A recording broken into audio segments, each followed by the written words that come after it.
bismillah barke borom tuuba mas nañoo laaj sëriñ tuuba xaadalahu llaahu maxtaar lahu ndax génne azaka te góobunu dagan na mu ne dagan na bu dee ñu mel ne waa kajoor bu dee ñu mel ne waa waalo du dagan wér na lool. mas nañoo laaj sëriñ tuuba xaadalahu llaahu maxtaar lahu ndax suunaak saaño su jaxasoo maneef na ci génne muurum koor mu ne dagan na wér na lool. xëy na li tax mu teqale waalo ak kajoor moo koy xam waaye sëriñ bi li muy tontu lépp ci fiqhu ci téere yi lay nekk li ci ëpp bu dee lu muy bind day wax ne boo xoolee téere sàngam danga ko gis naka noonu itam li muy tontu ci tasawuf boo xoolee tontul sëriñ mat jaw paxa radiyallahu taala anhu duunaka yaa mahmudu ma inshal jalil yasfi muridan wa muradan min ghalil lépp lu mu wax danaan xoolal téereb diw ilax fal tanzuru dhalika fi ruuxil bayaan baada fahum laa yarjicuuna fi l awaan wallahu alam. waxi sëriñ bi ci mbir yu bari yu teqalikoo sëriñ tuuba xaadalahu llaahu maxtaar lahu bi mu digalee sëriñ amsa jaxate radiyallahu taala anhu mu sanc fi tuuba ba mu def ko mu lakk daa ñëw wax ko sëriñ bi mu ne ko fa ma la waxoon danga koo moy boo demee na nga toog bis sàngam bu jant soxee danaa fa ñëw wan la ko bis boobee sëriñ bi ñëw rëddal ko boppam siiw na.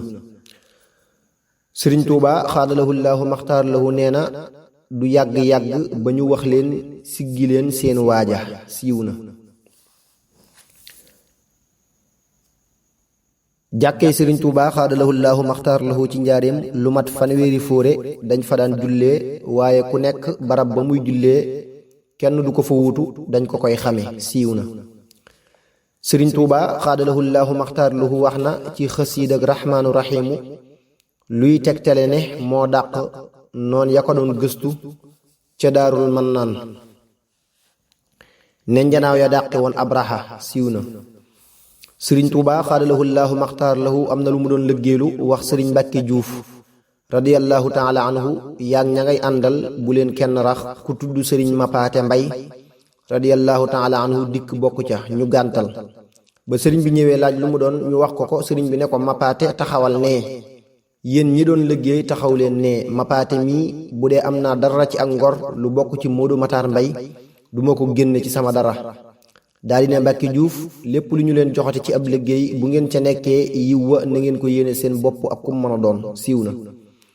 sëriñ tuuba xaadalahu llaahu maxtaar lahu ca njaareem mas naa wax mbooloo mu bari génn leen ca biti ñu toog mu waxaat ko ba muy ñetti yoon tibb suuf xëpp leen ñu door a jug mu topp ci ñoom ba ñu yegg ca bunt ba génn mu tëj ko ñetti tëj bu dëgër wëlbatiku yam ci sëñ golo mbay radiyallahu taala anhu ne ana kii ku mu ne ko mën a galo mu ne ko xanaa doomi mataar mbay nga mu ne ko waaw sëriñ bi ne ko xanaa yaa gën a doon gone ci ay doomam mu ne ko waaw sëriñ bi ne ko loo bëgg mu ne ko dama bëgg a dem sëriñ bi ne ko ma ubbil la mu ne ko waaw sëriñ bi ubbil ko mu génn. sëriñ tuuba xaadalahu llaahu maxtaar lahu mas nay laaj soxna xëri penda radiyallahu taala anha ba muy lim sëriñ bi ne ko li gën a gàtt boo demee saxal ci jaamu yàlla te digal leen ko lu dul yàlla ak neen la. sëriñ bi xaadalahu llaahu maxtaar lahu mas na koo yenni moom soxna xëri penda sëriñ bi xaadalahu llaahu maxtaar lahu mas na koo yenni booba fekku fa kenn ne ko dangaa mën a xër ci sa togg lool te nun nu néewug jëfandiku lépp loo defati ci lu baax ba noppi na nga wax rabbana taqabbal minna innaka anta samiul alim siiw na. sëriñ tuuba xaadalahu llaahu maxtaar lahu nee na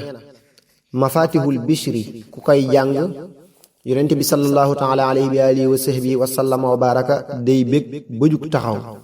wér na. sëriñ tuuba xaadalahu llaahu maxtaar lahu nee na ndigal saa su jógee bunti àjjana ubbiku dugg rekk a ci des te moo di jëf siiw na. sëriñ tuuba xaadalahu llaahu maxtaar lahu nee na kuy jëfandikoo mburu te bëgg ca barke da koy tàmbalee ca bopp ba te bañ koo dog di ko tàmbalee ca digg ba ci digg bi wala ci geneen wet siiw na. soxna xëri penda radiyallahu taala anha nee na sëriñ tuuba xaadalahu llaahu maxtaar lahu boo toogeek moom mu ne la néng ma bu duggee ca biir ba génnaat day mel ne keneen la siiw na. sëriñ Tuuba xaadalahu llaahu maxtaar lahu mas naa àtte ci ab xeex sëriñ mujjee bu jégal ak sëriñ Galo Mbay radiyallahu taala anhuma